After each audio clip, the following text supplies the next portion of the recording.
Hey, my name's Jack. I'm the founder and former editor-in-chief of Crack.com and the host of the new How Stuff Works comedic news and pop culture podcast, The Daily Zeitgeist.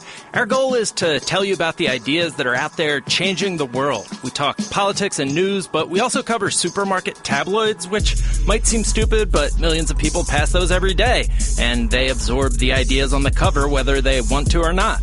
We also take movies pretty seriously because when we picture something that we haven't experienced, you generally use movies. You probably picture Terminator 2 when picturing a nuclear explosion, even though that's not actually what they'd look like. Anyways, we're trying to take the temperature of what's affecting the national shared consciousness, which sounds a little more hippie-ish than we actually are. But fair warning, guys, some of the content can get a little edgy, so not for young ears, but trust us, it's all in good fun. So go to Apple Podcasts and listen and subscribe to The Daily Zeitgeist. It's very good, is our catchphrase. We're kind of workshopping it.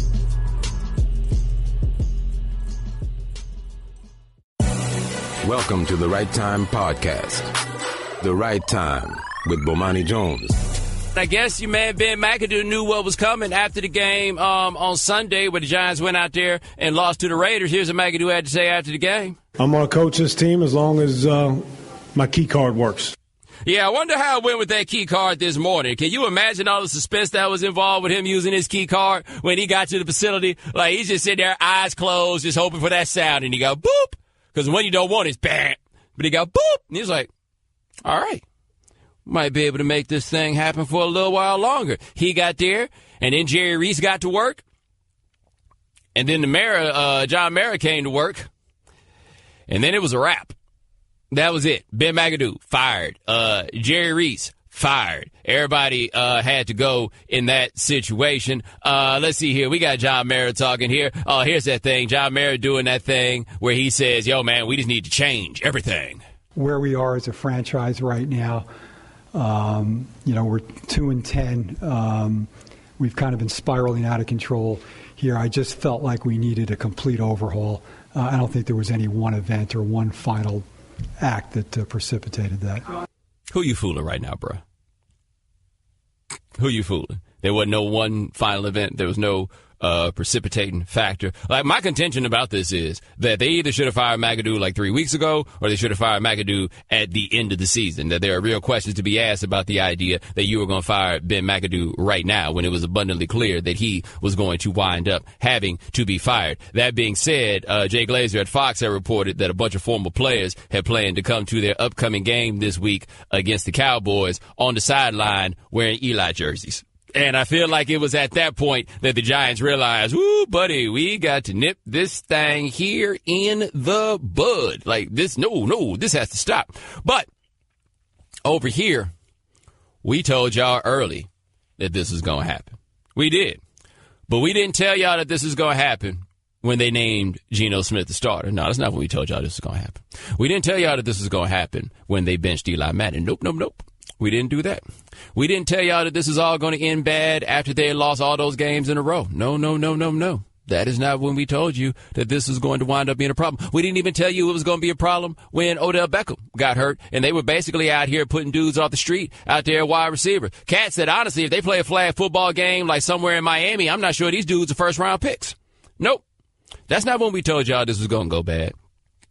We told y'all this was going to go bad as soon as we saw that Principal McAdoo had come back for summer vacation and he was out here looking like Director of Security McAdoo. We knew that it was all going to go downhill when Ben McAdoo started off with that little regular old goofy people hairdo and that mustache and his glasses, and then he came back out here looking like Gordon Gekko and wearing Oakleys all the time. That is when we knew that the Ben McAdoo thing was not going to work out well. Because let me tell you what he showed us when he made that decision to do that. Shannon, am I wrong in saying that was kind of a sign that he was feeling himself a little bit after a playoff appearance that may or may not have had very much to do with him?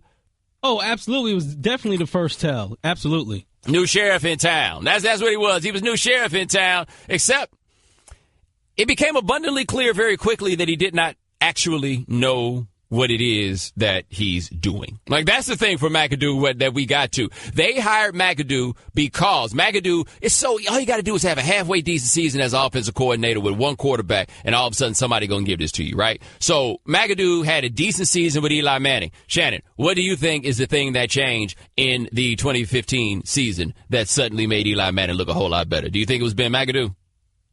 I'm sure it has something to do with the wide receiver. Yeah, Odell showed up. Odell showed up, and suddenly everything looked a whole lot better. But the thing about McAdoo with Eli that always got me was what McAdoo was able to do with Eli was he made Eli very successful against bad defenses, and then against good defenses, he still looked like the bad side of Eli Manning. Because I think Eli had something like 30 touchdowns that year and only like 13 interceptions, which for Eli is a non-existent number of interceptions. But you could go look at the game logs on that one. Against better teams, Eli looked like the Eli that we had seen for all this time. The mistake that the Giants made in this one was the firing speaks to the bad idea that was the hiring in the first place. Because the owner's saying now that they needed to clean house, they needed to clean house at the end of Coughlin. Coughlin had been there for, 12, 13 years. And when it was time for Coughlin to go, the only person that left was Coughlin. Everybody else stayed. They kept McAdoo. They kept Spagnuolo. The whole coaching staff basically looked the same. They were effectively saying the whole problem was Tom Coughlin. And that Ben McAdoo would be the guy who would right that ship. And it looked okay that first year. The defense looked pretty good. And then this year came around, and McAdoo just looked like he didn't know how to be in charge. And being in charge is more important than having a scheme or working with the quarterback or anything else. Your mans did not know how to be in charge. And that's how he wind up showing up there like, oh, I hope my card works. Oh, okay, I'm in. Yeah, that's cool. Let me ask a question, though. I'm just curious here. Shannon, why they wait till noon? Couldn't they come and scoop his playbook from him a little earlier? What time do you think McAdoo got there? I'm sure he got there probably, 9 o'clock, I'd imagine? I don't know. I feel like there's two options. If you know you coming to work just to get fired, you got two options. You either going to be the first person in the building or you're going to be the last person in the building. Like, you want to be the first person in the building to make sure that you can get into the building and all of that stuff, and you can just be in there acting like nothing's wrong. Or you the last person in the building because why I need to be the first person in the building just to get fired. So I figured McAdoo probably showed up 5:30, 6 o'clock in the morning, whatever time it is that he normally shows up. The rest of the staff, they sitting around like, y'all think we got to go in early tomorrow? But anyway, rest of the staff comes in. Now, McAdoo been sitting at work for 4 hours waiting to get fired. Maybe him and Jerry Reese just hanging out together being like, anybody call you? No, anybody call you? No, ain't anybody call me. Anybody call you? Or did Jerry Reese get to the office before McAdoo, and Jerry Reese probably had it on his mind? If I can fire this dude before anybody else gets to work, maybe I got a chance to survive. How do you think it went, Shannon? You think Jerry Reese fired him and then they fired Jerry Reese? I doubt seriously that happened, although it's fun to imagine that's what happened. I'd imagine that they got rid of both guys around the same time. I would have. Or did they fire them together? Did they sit them in a room and tell everybody they all punishment? Because no, if I'm Jerry Reese, I would have come to the podium after the game yesterday. I just want to let you guys know Bob McAdoo is fired. This is what our fans want. I understand I need to step my performance up in this, absolutely. But today is the day that we begin to give the fans back what they want. And in fact, just like I always wanted it to be, Eli Manning will be the starting quarterback next week. Yeah. That's what I want. And you notice how they slipped that back in there, too, the fact that it was announced that Eli is the starting quarterback again. Oh, by the way, just slide that in there real slick, real smooth. But that's sitting around there. So, I just can't imagine what it's like for these cats. And it's not like they're sitting around and it's like a whole company thing and everybody's nervous. No, man, they're coming to fire you. This ain't no layoff, buddy. They are coming to fire you. Shannon, 20 million people. Well, maybe like 7, not 20, right? Maybe like 12 or so. Like, that's the proportion of Giants fans and Jets fans in the metro area. We'll call it 12, 13 million people. All they wanted today was for you to get fired. That was it. And I did find it interesting. We have the audio of Giants President CEO John Mara kind of downplaying the perception and the Giants fans not being happy and that not being the reason why they fired him. Great point. Can we play that?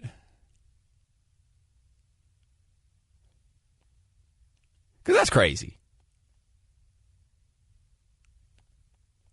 Really had no effect whatsoever. 2-10 is 2-10, and obviously the public reaction to that was not pleasant, but that really didn't have any effect on our decision.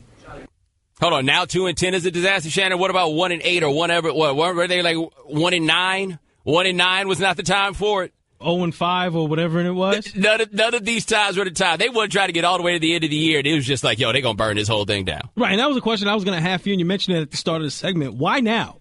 Like, why not? If you weren't going to fire him when you got off to that bad start, why now? Why not wait to the end of the year? Why do it now? It had to stop. It had to stop. Like, it was about to get oogly. Like, we were way past ugly. It was about to get oogly. At the home stadium, too. You know, the Giants called themselves all classy and everything else. Nah, bruh. No. They had to end that one. But Eli Manning is going to be the starting quarterback next week. How's that going to go? The Right Time with Bomani Jones. All guests join us on the Shell Pennzoil Performance Line, just like our next guest. Check him out on College Game Day, covering college football for us here at ESPN. His name is Desmond Howard. Now, Desmond, I am here to ask you in your totally unbiased take, do you think Ohio State should have made it in the playoff? I mean, look, when you look at it on the surface, just on the surface, wins and losses, they had 2 L's, obviously. They took a bad L at home, so in their own backyard they got beat decisively by Oklahoma. And then they went on the road and lost by 31 points to a team that never beats anybody by 31 points. So you got those 2 L's, and then when you compare that to Alabama, they only had the 1 loss, very competitive game on the road, the Iron Bowl, their in-state rival. I don't really think that there's a compelling argument when you look at it, you know, from the surface. Now, you know, you get these shows, they last 3 or 4 hours, and you get Reese and Booger and David and Kurt and a couple other guys, and they start going back and forth, and they start splitting the hairs. Then it becomes confusing to the audience. You know what I mean? I think that they all present compelling arguments. Don't get me wrong, but you know, like I said, you look on the surface, Alabama only had 1 loss, Ohio State 2 losses, 2 bad losses, not even competitive losses. And so I think it makes sense from that vantage point. Now, if your argument is, you know, they were a conference champ, well, we saw that the committee didn't give a damn about conference championships last year when they didn't let Penn State in, and Penn State had won the Big Ten. So, like I said, it just on the surface, it made sense to me. I didn't think that they would let Ohio State in. I kind of figured it would go Alabama's way, and you know, I think a lot of other people did too. I think when they took a poll before the top 4 came out, most people who do what we do, they had Alabama in that 4th spot. Now, do you think it should matter that Alabama didn't beat anybody better than Mississippi State? Well, see, that's when you get into splitting hairs because, okay, let's look at the Florida State game. Okay, Florida State at the beginning of the season was a team that people penciled in to be in a national championship game. So when Alabama played Florida State, this isn't the same Florida State team that Florida played or, you know, anybody else in that conference. They were at full strength. This is when DeAndre Francois was playing. He was 100%. This was the first game. He was fresh as a daisy, no injuries, and Alabama pretty much dismantled them. They handled Florida State in that game. So when you look at it and you say, oh, well, Florida State's terrible this year, yeah, they're terrible after, or they became terrible after DeAndre Francois got hurt in the Alabama game, which was in the second half. But when Alabama played them, you know, they were the Florida State team that people anticipated being at least in the college football playoff. So when you talk about, like, you know, that was their best win was Mississippi State or something like that, you know, to me that was a high-quality win to start the season. And another thing that all of these analysts like to go back to, they love to go back to your non-conference schedule. Did you take a risk? Like last year when Washington got in, people saying, well, how are you going to let Washington in? They don't play anybody in the non-conference. They have an awful non-conference schedule. So you have to give credit for Nick Saban and Alabama for taking the risk, taking a chance, playing the highly ranked Florida State team right out the gate, in their non-conference schedule. Now, they can't control what happens to Florida State after they play them, that they spiral downward out of control. They ain't got nothing to do with that. But you have to give them credit for taking that chance, early in the season in their non-conference, as part of their non-conference schedule. All right, we're talking to Desmond Howard of ESPN here on The Right Time. So we've got Clemson, we've got Oklahoma, we got Georgia, and we got Alabama. Who's your pick to come out of this? Whew, man, I tell you what, that's tough. I ain't gonna lie, Bo. I think that's tough because you're looking at Georgia, and I'm thinking that this team, they're peaking at a good time, but I'm still concerned with the freshman quarterback, Jake Fromm. I don't know if he's going to be able to weather the storm in the postseason where things are going to get real. But that's an interesting team right there. Oklahoma, I still don't know if they play defense well enough to win a championship. I think that people just assume they're going to outscore everyone, but it doesn't happen that way in the postseason.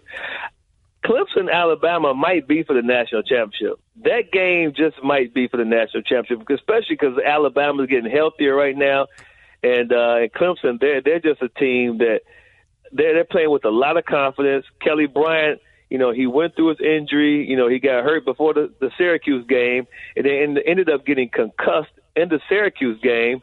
But now he's healthy. I think they're a team that's hitting on all cylinders right now. So that one might just be for the national championship. So I think whoever comes out of that game will win the national championship, as either Clemson or Alabama. Now, does Jalen Hurts concern you for Alabama? Yeah, for sure. Yeah, anytime you get these little quarterbacks and, what they do the best is run the ball, and then, the passing secondary. Not that they can't, but that's not their strength. The strength is their ability to run. That always concerns me, because once you get in this postseason, now these defensive coordinators, they got a lot of tape. They got a lot of time to prepare for you. And then they like to take away, what you do the best, and then try to make you, beat them with your arm. And, that's like Alabama, I think, ran to that problem a year ago when they played Clemson. They had a lot of time to scheme Alabama's offense and make sure that, okay, listen, we're going to try to put Jalen Hurts in a position where he needs to beat us with his arm. See, Alabama couldn't do that to Clemson because Deshaun Watson was, he was a passing quarterback first. He just had the ability to run, but he was a guy who can sit in the pocket and pick you apart with his arm. So, Jalen Hurts definitely concerns me. All right, we're talking to Desmond Howard of ESPN here on The Right Time. Now, were you surprised that Clemson was able to boat race Miami the way they did? Yeah, man, because Miami came in that game, to me, limping offensively. I think the Pitt game just exposed a lot of their weaknesses on offense, and then they came into that game without their fastest receiver, Amon Richards. This guy can blow the lid off of a defense, and so there goes their vertical threats. They didn't have him, so you're looking at the way that Clemson could just play, come after the quarterback. Play a coverage where they can man up everybody else because they didn't have that vertical threat that they really would fear.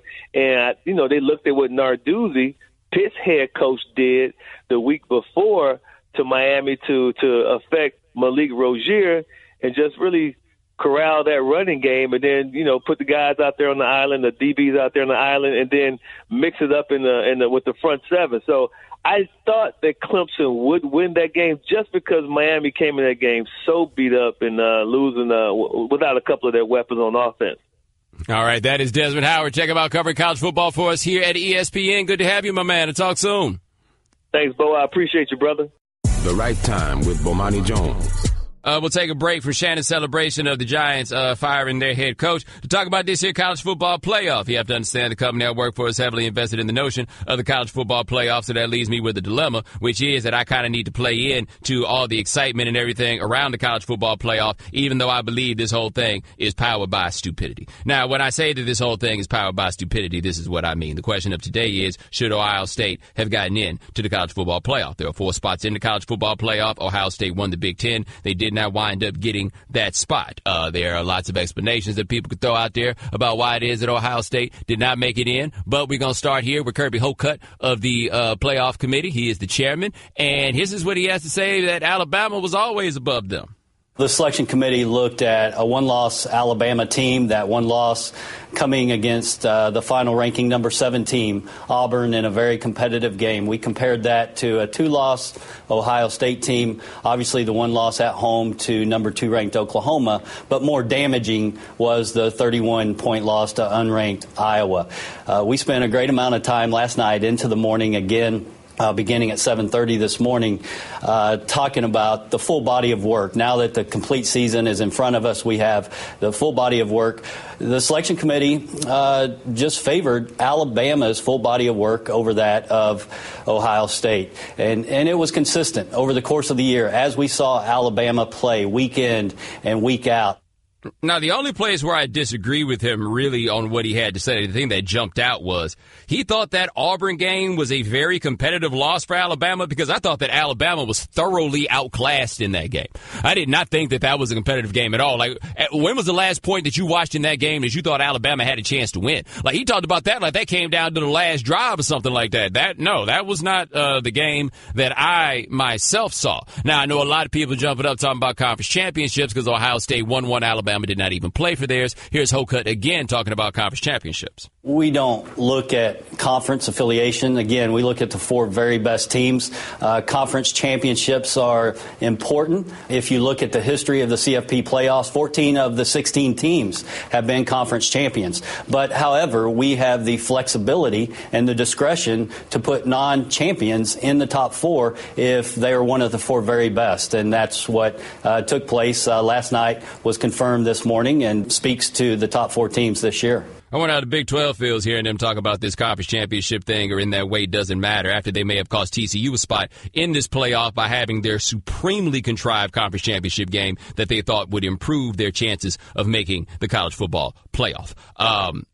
Stupid Big 12. Anyway, yes, I say this whole thing is powered by stupidity. And the reason I say this whole thing is powered by stupidity is as follows. This whole system is powered by the fact that y'all get up and y'all argue about this. That's all it takes. It doesn't matter who the 4 teams are that are ultimately in this bad boy. We're going to give you a semifinal. We're going to give you a final. We're going to give you a champion. And you're going to watch all of those things because whoever the governing body is has decided that those are the things that you are going to receive. Should Alabama have made it, or Ohio State? I don't care. I didn't go to neither one of those schools, and I'm going to probably watch whatever games it is that they wind up playing. That's where I am on this. The part that I need y'all to fall back off of, though, is this idea that you have a problem with them choosing between 4 and 5, and your then impulse is to say, well, let's move this to an 8-team playoff, like y'all are not going to argue about who the 8th team is in and how you're not going to scream at the top of your lungs about whoever that 8th team is going to be. You know how I know you're going to wind up screaming at the top of your lungs about whoever that 8th team is going to be? Because they have a basketball tournament with 68 teams in it, and y'all complain about the back end of that.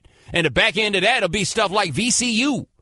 Like, y'all will complain about whoever it is that winds up getting in, and you won't realize that what will happen to the college football championship if you push this out in that way is it will, in effect, become what the baseball playoffs have become. Not so much a true distinction of who the best team is, but just basically who can survive all these rounds of your random championship generator. Here's the other thing that I always feel like you guys have a tendency to forget about this. The players don't get paid any extra for playing more of these games. They don't. Now, the coaches tend to, because they got these contracts with these incentives where they'll get a little $100,000 here and there to get into the playoff, and they'll get a few more $100,000 for getting to the championship game or however it goes. The players don't get anything else for this. What you're going to wind up with in that circumstance, if you start stretching this thing out to 8 teams, is I bet you're going to start seeing more kids whose teams actually make it to the playoffs being like, nah, I'm good. I'm going to take it to the crib, and I'm going to go get ready for this draft because I'm not about to roll the dice 3 more times on my health, especially considering what tatters their bodies would be by the time you got to a 3rd round of a playoff. It'd be ridiculous. It would be silly. But this is what we do, right? This is what we've got. There is no system that is going to stop the arguments. So we can have the television show, and we'll get on there and start arguing about it, and then y'all going to get up here, and y'all are going to wind up arguing about it, and this whole thing drives itself, and you go for it every single year. Let me bottom line this for you. There's no way around it. There are 130 schools, I believe, in the football bowl subdivision. 130 schools. They play between 12 and 13 games before the selection comes around. They do not all play each other. There is a wild level of variance between teams in college football. You want to know the good way to determine a college football champion? It doesn't exist. There isn't one. There's never been one. There's never going to be one. What we have done with college football, though, is we have tried to make college football into a national sport as opposed to what it is at its core, which is a regional sport. It is probably more enjoyable as a regional sport and at the regional level, but we want to make this into a big old national thing. As we do this, as we make this into a big old national thing, all you do is set yourself up for things that are truly impossible to achieve. And one of them is this idea of a quote-unquote true champion. A tournament does not make you a champion any truer than a poll system, than the computers, or anything else. There's no good way to do this. And so what everybody thinks is, because all y'all know how to think about it in terms of a champion, is some kind of damn tournament. So what you think is, what we'll do is we'll just expand the tournament, and that'll make the champion truer. Oh, yes, let's open the opportunity for lesser teams to get involved, and that will make your championship truer. No, that doesn't make any sense whatsoever. You're never going to be happy with what they come up with. There's just no good way to do this. It's not your fault that there's no good way to do this, but you need to come to terms with the fact that there is no good way to do this. I don't feel like my enjoyment has been really that drastically improved by going away from what the old bowl system was. Although I did enjoy those 2 trips Texas made to the Rose Bowl, where Vince Young put his name on the sign and said, "This ain't the Rose Bowl no more. This is the Vince Bowl. This the H-Town Bowl. It's a bowl, big old bowl of lean. This is ours. It belongs to us." I did enjoy that. Speaking of champions, now that Alabama made it in without playing in their conference championship game, are we starting to devalue the conference champions when it comes to this playoff? But here's the thing. Once you make this into a national sport, you will devalue the conference championships. Conference championships are like, they matter to the conference. Like, this idea that a conference championship has to matter to the rest of the world is insane to me, right? The conference championship should matter for the people within the world of that championship. Like, this is a game that's built on local rivalries and history and all of this stuff. You dilute all of this out every time you add an additional level to this stuff. So the idea that we're, like, devaluing conference champions now, I thought y'all wanted the best teams. If y'all wanted the best teams, why do you care about whether or not somebody's a conference champion? Well, the idea that just because you win a conference means that you're better than somebody else? Come on, man. Y'all got to make a decision about what you wanted. Because if you wanted a system that hinged on winning a conference championship, you could have stuck with the old bowl system, which gave you the priority on conference championships that does not really exist in this current one. You just got to make up your minds, man. You're not going to get the perfect system that you want. You're not going to get a playoff that is ever truly going to satisfy you. But no matter what the end result turns out to be, you're going to be sitting in front of your TV watching the last game, because whoever they tell you is the champion is going to wind up being the champion, and that's going to be the part that you ultimately care about. But no, who wins the Big 12 should matter to the people within the Big 12. Who wins the ACC should matter to the people within the ACC. Trying to take that and put it on to something else, to this larger thing for this national stuff. Come on, man. You just add narratives onto this stuff. And everybody says they get tired of narratives. No sport is powered by narratives in the way that college football is. And you ask somebody, so Alabama wasn't a conference champion, they shouldn't get in. The same people, by the way, who dog the Big 12 and talk about how they don't play any defense in the Big 12, except it's a conference. So then Oklahoma goes ahead and wins it, and now you feel like they're special? Make up your mind, people. Make up your minds. Computer, execute 12.4p operation. Optimizing algorithm. Running encryption packet alpha. Night. Oh, I don't feel so good. What is it, computer? Is it hot in here? It feels hot in here. I feel a little clammy.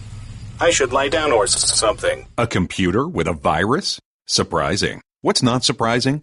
How much you could save by switching to Geico. Those oysters Rockefeller were a mistake. Geico. 15 minutes could save you 15% or more.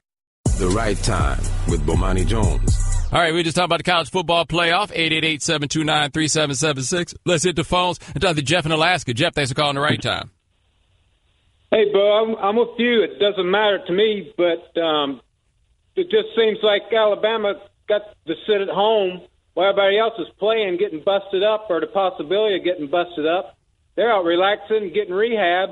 I mean, the same thing happened last year with Ohio State. Yeah, they got smoked when they played the next game, but still, it's not. That seems a little bit inequitable to me. That you get to sit at home while everybody else is having a chance of getting hurt or whatever, or a chance to lose the game.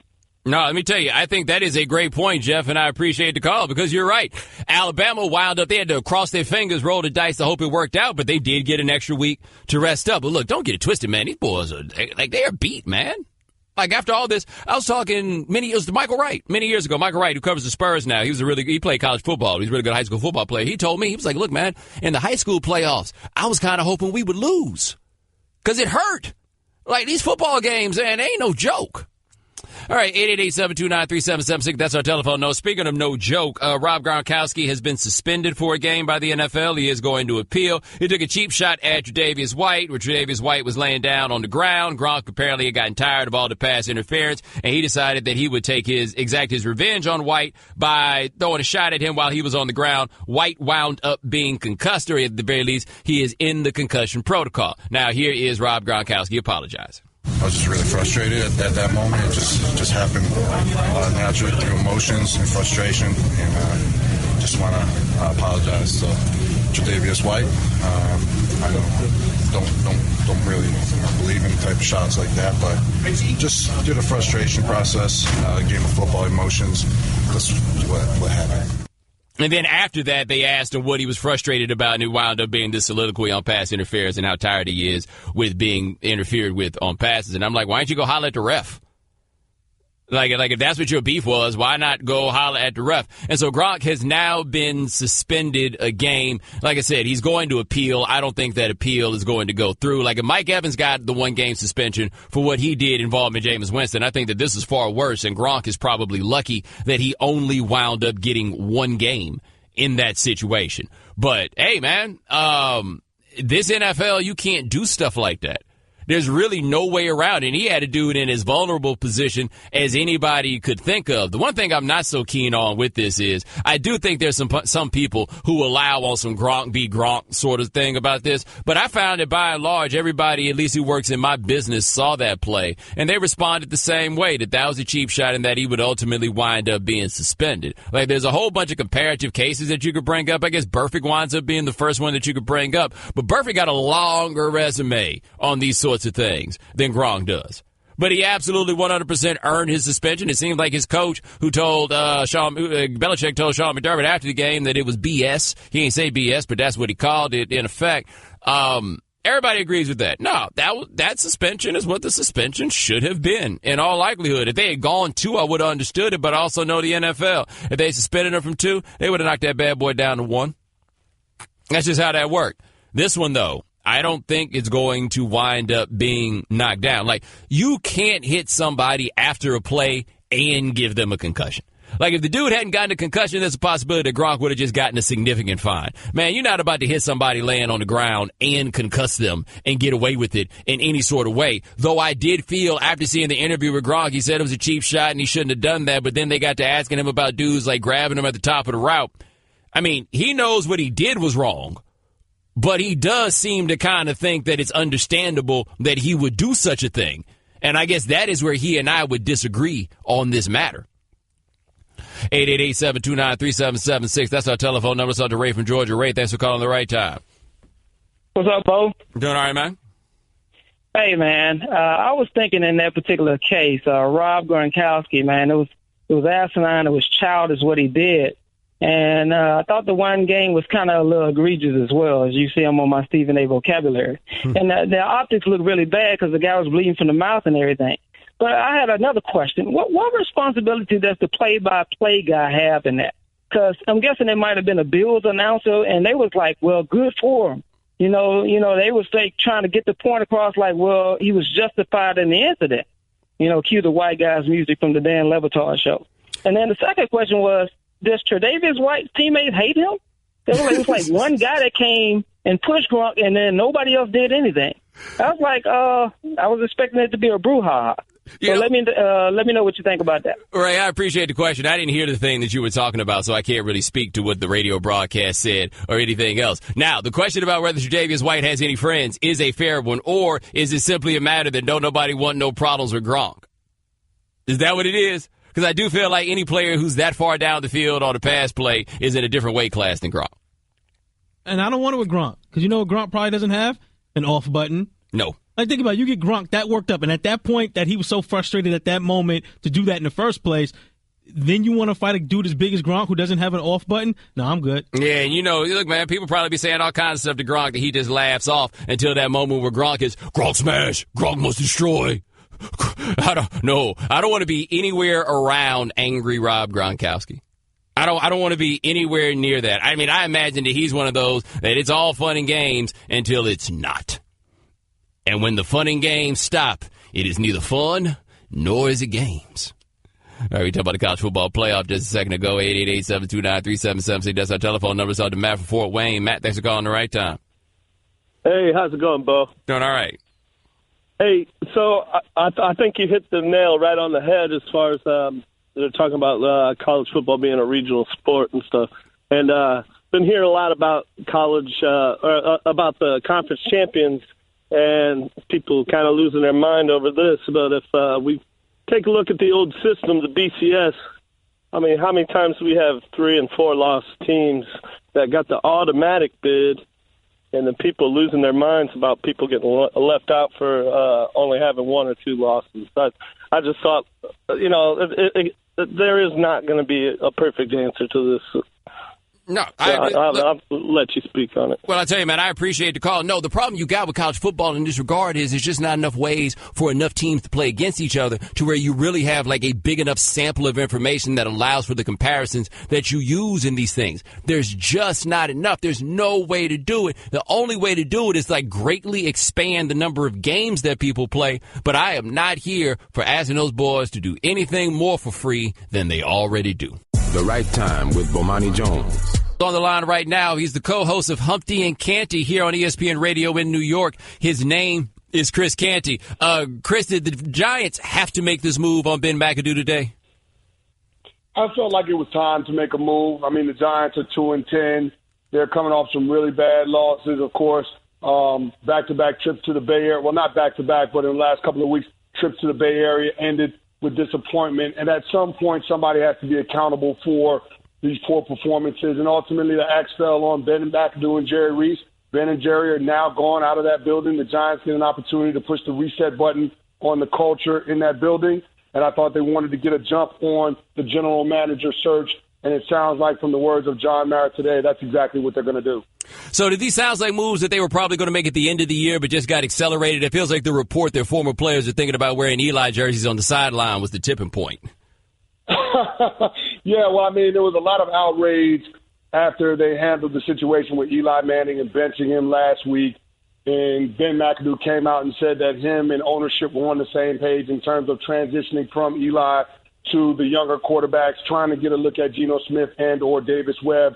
And clearly something got lost in translation in those conversations between Ben McAdoo and Jerry Reese and owner John Mara, because the situation wasn't handled the way that he wanted it to. Now, he came out and said that ultimately it falls on him.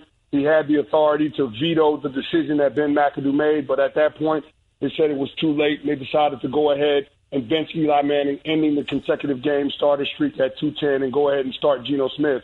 I didn't think the move made sense at all, because what are you expecting to see from Geno Smith and or Davis Webb that's going to preclude you from taking a quarterback with this top 5 pick that you're probably going to have based on your record now at the end of the season? So it just didn't make sense to me to bench Eli Manning. I didn't think there was anything to be gained, and certainly the fan base felt that same way. And so now you see the Giants reacting to everything by firing Ben McAdoo and Jerry Reese. I thought this was a little bit of a knee-jerk based on some of the outrage that we heard last week. All right, we're talking to Chris Canty of ESPN here on The Right Time. So where it didn't make sense to you that they benched Eli Manning, does it make any sense to you now making him the starter again? Not at all. I feel like it's insult to injury. I mean, you've already fractured the relationship between you and your 2-time Super Bowl MVP quarterback, and now it just I don't understand it. The move makes no sense, and it feels like it's just an insult to Eli Manning, because if this would be the case and you're going to fire these guys now, you're going to ask them to leave the building, then why give them the opportunity to bench Eli in the first place? It just didn't make any sense to me. Now, looking toward the future, where do you think the Giants should be looking in terms of front office and head coach? Well, I think there'll be a lot of conversation about the tandem up in New England with Nick Caserio and Josh McDaniels, the offensive coordinator. Elliott Wolf's name has been thrown around there. He's with the Green Bay Packers. I've heard Brian Gaines' name in terms of general manager. But to me, it has to be, when you move from the general manager to the head coach, I think the philosophy has to be to go out and get an offensive guy. John Mara talked about a lot of offensive guys having recent success. Of course, the Giants are going to have a high draft pick next year. The thought is that they're going to find a successor for Eli Manning. So you would want an offensive mind to be able to develop said quarterback. So it just makes sense that they look for somebody with an offensive background. Now, isn't that how they wound up with the bad hire they just made? Yeah, I mean, it feels like it. I mean, they went out in 2014 and hired Ben McAdoo and trying to fix that offense. They brought in a West Coast passing game, that same system that they had in Green Bay. But when you have Aaron Rodgers, seems like any system would work because that guy just has, the skill set that most quarterbacks dream of having, but that's not Eli Manning. And it seemed like Ben McAdoo didn't want to adapt his system to what Eli Manning's strengths were. And I think that's how the Giants found themselves in this situation. You couple that with the fact that Jerry Reese didn't go out and improve the offensive line this offseason, and it was a bad offensive line in 2015 and 2016. The fact that he doubled down on that same offensive line with Bobby Hart and Eric Flowers being your tackle tandem, one of the worst in the league, I think that is ultimately why this team sits where they're at 2-10. So, again, a lot of contributing factors, but the fact that Ben McAdoo didn't adjust his system, the fact that Jerry Reese didn't upgrade the personnel on the offensive front, I think that handicapped his team, and it was doomed from the start. All right, we're talking to Chris Canty of ESPN here on The Right Time. Now, you have played for the Giants before, and all we hear about when it comes to the Giants is what a professional operation this is. How different is what you've seen this season from what you were accustomed to playing there? I mean, it's a far departure from the organization's philosophy. It's all about continuity. It's all about stability. And now it just seems like mistake after mistake after mistake. To see the general manager and head coach not on the same page with ownership, I mean, I don't recognize it. To say that you would be willing to bench Eli Manning, who has been an organizational icon, for Geno Smith, I just don't feel like there was anything to be gained there. And then the fact that you came out several weeks ago and said that you would not make a change, you wouldn't fire anybody until you had a chance to evaluate the entire season. And now here we are, the Monday after a loss against the Oakland Raiders out in the Bay Area, you decide to fire your head coach and general manager. It just doesn't seem like the Giants organization that we've all come to know and identify as the class of the National Football League. And so, yeah, I have a lot of question marks about the culture in that building right now, and they need somebody that has a strong background to be able to come in there and reset the culture in that building. I think that's the most important thing, because it's not like this is a team that's completely devoid of talent. I just think that you have to bring in somebody at the head coaching position and at the general manager position that can garner the respect of everybody in the building. Now, I feel like one thing, no matter what people think of Eli Manning as a player, he has been so steady for over this course of time that you almost forget what a circus it can be being the quarterback of the New York Giants, being in this media market and everything that comes with it. So how hard will it be for the next person who takes this job to just balance and deal with all the attention that comes from that position? Well, Bo, it takes a special type of quarterback to be able to play in this market, because there's going to be a lot of slings and arrows. There's going to be a lot of criticism when things don't go your way. And that's inevitable, because in any NFL season, there's always going to be ebbs and flows. And how you handle those lows are ultimately going to determine your longevity. So I think that whoever they decide to draft, whichever direction they decide to go with this quarterback search after Eli Manning, because I'm assuming that he's probably going to be moving on after the way the organization treated him the last couple of weeks, they've got to make sure that that person is going to be able to have those intangibles that Eli had, or some of those same traits, because that's what it takes to be able to have that steady presence at that position. And, of course, it's the most important position in professional sports. You want your quarterback to offer a level of stability for your team. Now, you talk about the head coach. You say they will probably look for somebody with an offensive mind, but how much will someone who can handle Odell Beckham, how high will that be, you think, on the list of the things the coach must be able to do?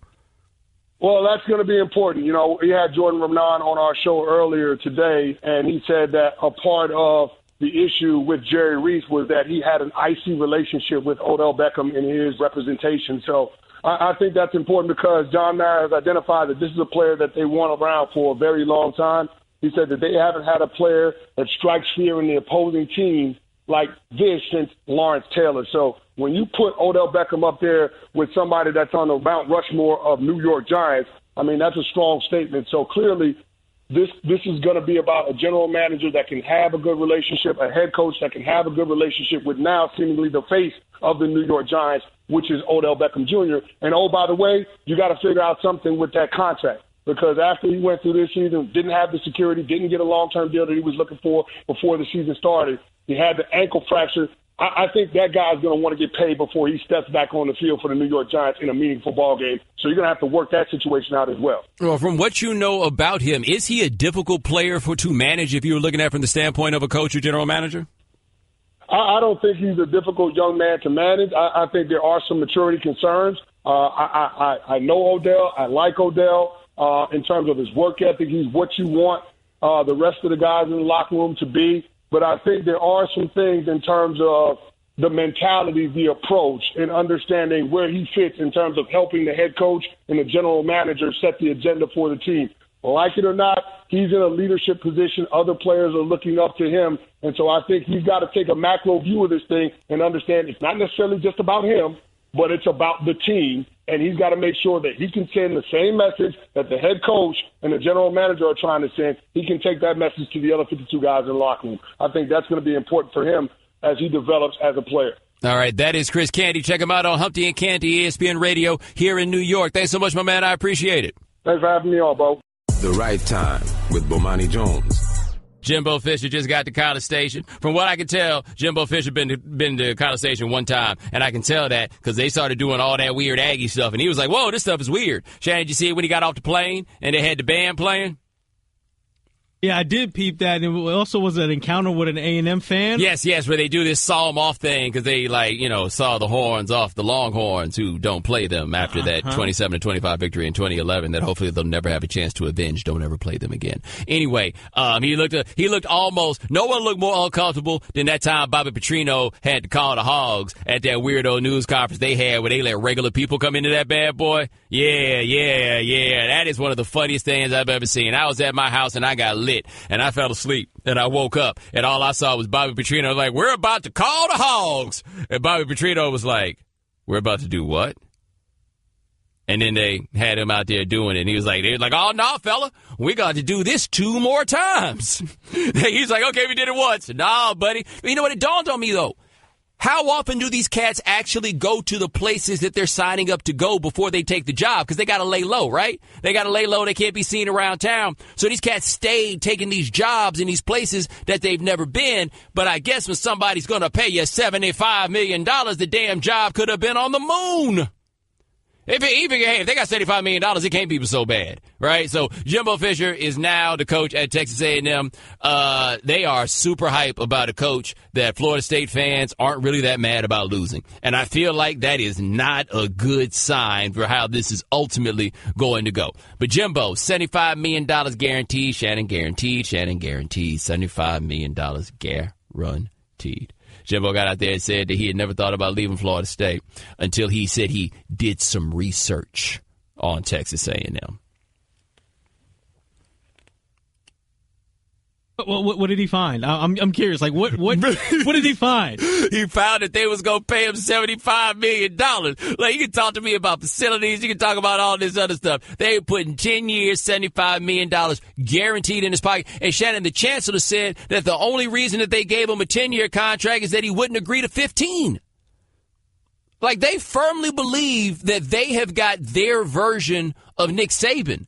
And Saban demonstrated to us that he could build. All right, so LSU, if you're being honest about this historically, Saban built something in a place that had never been to that level before. They had never been to that level before. Florida State had done this before. We'd seen that somebody else could make this happen at Florida State. Saban unlocked something that wasn't just dormant, something that really had never been awake. Jimbo had a nice run there at Florida State, but, dude, this isn't that. This isn't the same guy. This isn't getting Urban Meyer to go to Ohio State. These aren't, no. Oh, man, Jimbo, you better be ready, man, because that pressure. Jimbo was a little thin-skinned dealing with that media at Florida State, like the Tallahassee media. Hey, man, you're at College Station. You're going to have to deal with that huge alumni base, that huge booster base, and you are smack dab in 2 of the 10 biggest media markets in America. Good luck for that. Also, by the way, Gus Malzahn was flirting with that idea of going to Arkansas, although I don't really feel like, I don't care what nobody says. You don't work as hard as Gus Malzahn did to get out of Arkansas to go back.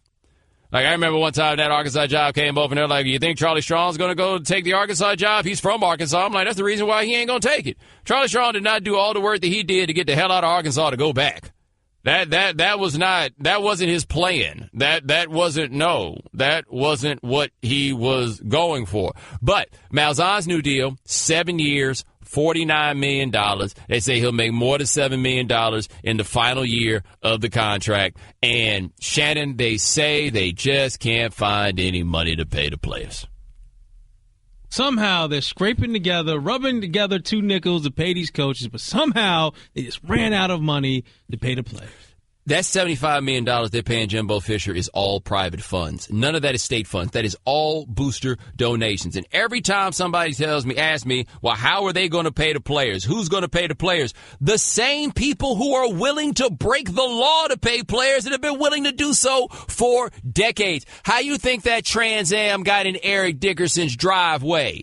Somebody had the money to pay for it. There is money out here to pay all these cats because they found $75 million to pay Jimbo Fisher. Now, you could say not every school has the money to be able to do these things. Okay, fine. I'm there for you. But when it's time to do stadium construction, somehow they find a way to sell the bonds and everything else to get $350 million to do stadium renovations. When it's time to pay these coaches, somehow they manage to go around and pass the hat and they get just enough money in order to make this stuff happen. Somehow, magically, they are able to find the money to pay for everything else. They can find the money to build a barbershop in the facilities on campus. Let me ask you this. If you could ask those players, what do you think they'd rather have? A nice weight room, a super nice weight room, or a weight room that's not so bad but some money in their pockets? I think all of them would be like, I can do push-ups at the crib.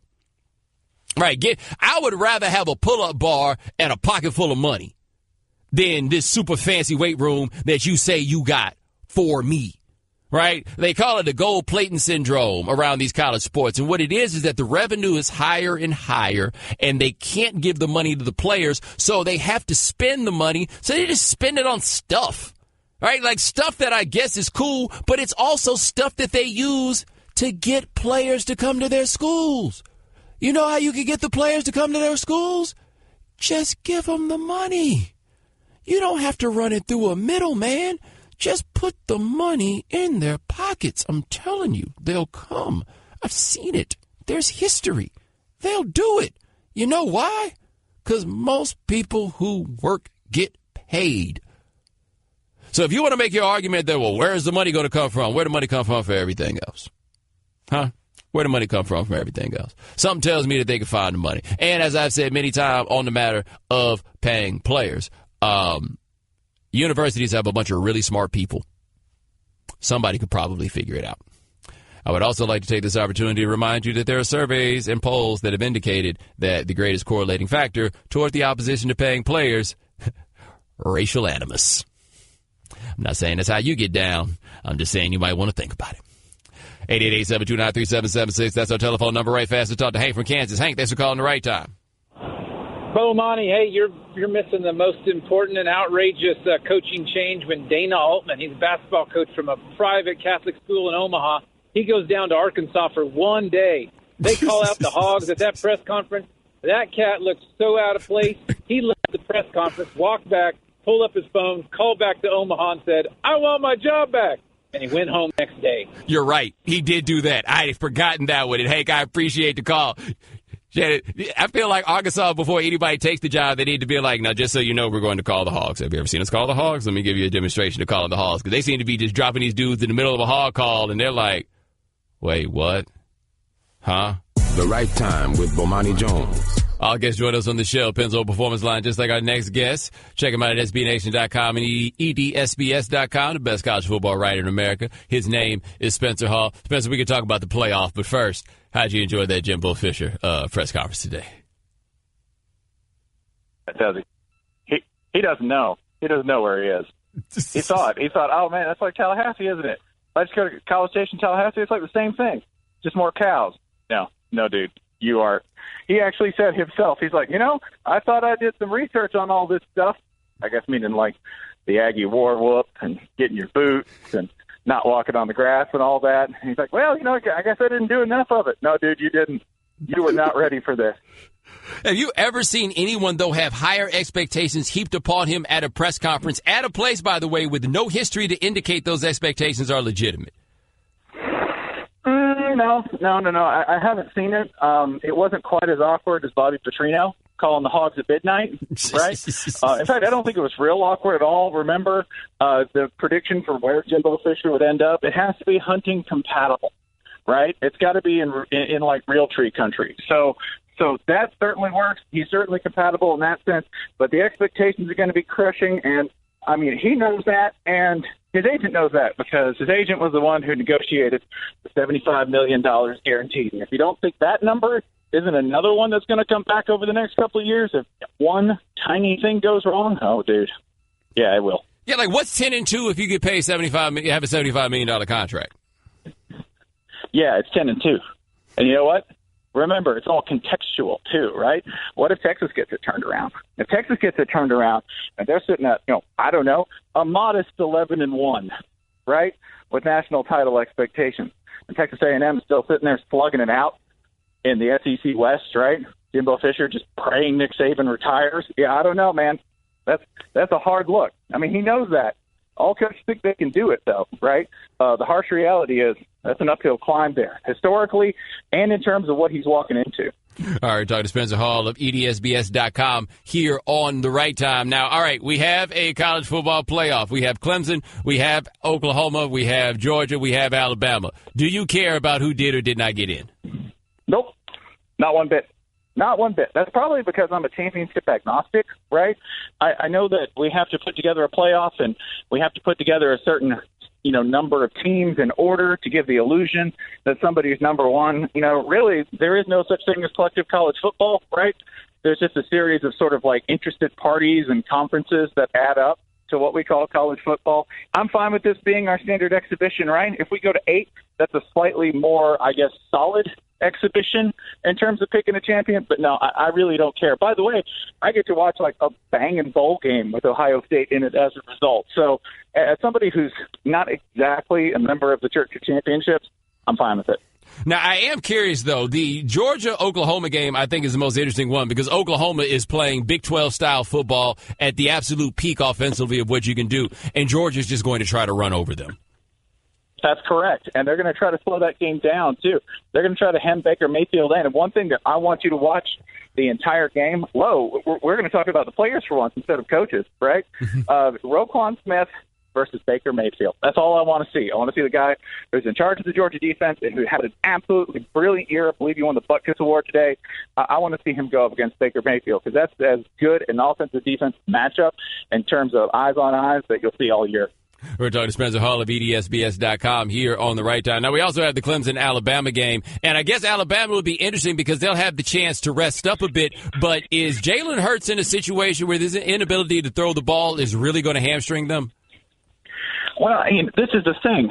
People have said, oh, man, Jalen Hurts really has trouble throwing the ball. There is nothing that I'm going to write Jalen Hurts off on, okay?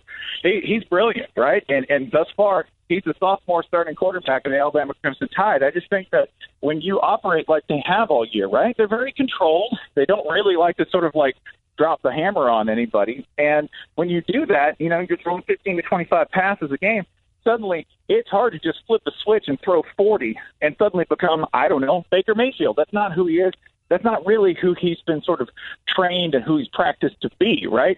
So I think that does hurt them if they get on their back. They're like any Alabama team, right? They would much rather be in control of the game with the run game, run clock, and let the defense do the work. So, yeah, I mean, it's a real issue. It's not Jalen Hurts' fault, right? He's doing exactly what they're asking him to do and what they've trained him to do.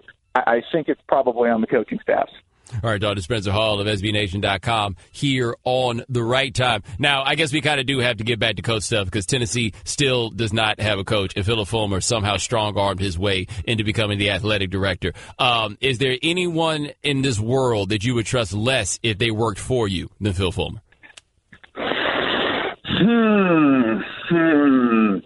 No, because I know this. I know that Phil Fulmer, finesse master that he is, that he's managed to have a job as the head coach of Tennessee, which he enjoyed for quite a long time, and was pretty good at, especially when you look at what's happened after him with the work that his successors have done. And now he's become the AD, all off of, do we have a defined job interview anywhere in there? Right? Think about somebody who managed to get, at this point, nearly, 25 years of work over how many interviews? How many formal interviews? I mean, that's amazing work. So, before I consider whether he's going to backstab me or not, consider the organizational genius it takes to get that many meals out of exactly 0 formal interviews. I don't want to mess with them. Well, also, the best part of this Tennessee thing right now is I don't think anybody has any idea who they're going to hire. No, none. I did hear something interesting, though. I will say this for the Tennessee coaching job. A name that I heard an associate, I think it was 247 that had reported it, so, all due credit to them, that one person of interest was Mel Tucker, the defensive coordinator of Georgia. And I think that's interesting because what's one thing we haven't heard a whole lot of in terms of SEC coaching hires and replacements and people they're interested in. I haven't heard a whole lot of minority candidates, right? And that would be a first. So, make fun of the Tennessee coaching search all you want. I encourage you to, right? But one little positive note is you're like, at least I heard one name to sort of break up the string of white dudes. How furious would you have to be if you were T. Martin and they hire Mel? Who? Yeah. I might be a little disappointed in that you didn't even because remember who my coach was? It was you. Yeah. Who knows me better than you? And you didn't even call me when I got all the shirts and stuff. I got the gear. I probably still have a helmet and a couple of rings and trophies. Yeah. I'm the only guy, by the way, who got you the big one. The only one. And you didn't call me? I might have a little issue with that. Yeah, I got you the big one, not the other guy who actually has a hand in hiring here. Yeah. This is. I would be a little peeved. I would also be a little peeved that after all this time we didn't get somebody who had done the job before. That's always nice. If somebody actually has a complaint about T. Martin and says, well, we would be handing over the program to somebody who actually hasn't done the head coaching job before. That's a perfectly legitimate beef to have with it, right? You'd have the same one with Mel Tucker. Yeah. Spencer Hall, SBNation.com here on The Right Time. Last question for you before we get out of here. How much do you enjoy Jim Harbaugh and Mark D'Antonio beef? It's close to the top of available beefs too, because there's a part of both of them that doesn't really understand what the other is doing or why we think it's funny, right? They're both pretty self-aware, but they're still so competitive that they can't quite see the comedy in the two of them butting heads constantly, right? Especially D'Antonio, because D'Antonio's whole thing at Michigan State, the most disrespected football program in America, right? If you listen to them, nobody is more disrespected or unfairly maligned than Michigan State, right? A stiff breeze on the wrong day is motivation for Michigan State. And I respect that, right? They've gotten a lot out of that. But it's so much fun to watch them needle each other because being Big Ten coaches, they really just can't go at it, right? They have to say well, my esteemed colleague, right? They just can't go, oh, that's a jerk. No. They have to be formal about their gripes. And that's what makes it particularly delicious. And the best part, they mean every word they say. That is Spencer Hall. Every word. Every word. Spencer Hall, SBNation.com, EDSBS.com. Thanks so much, sir. I appreciate it. Yep, my pleasure. Thanks for listening to The Right Time Podcast. Please come back tomorrow for more. And don't forget to listen to The Right Time with Bomani Jones from 4 p.m. to 7 Eastern on ESPN Radio and the ESPN app.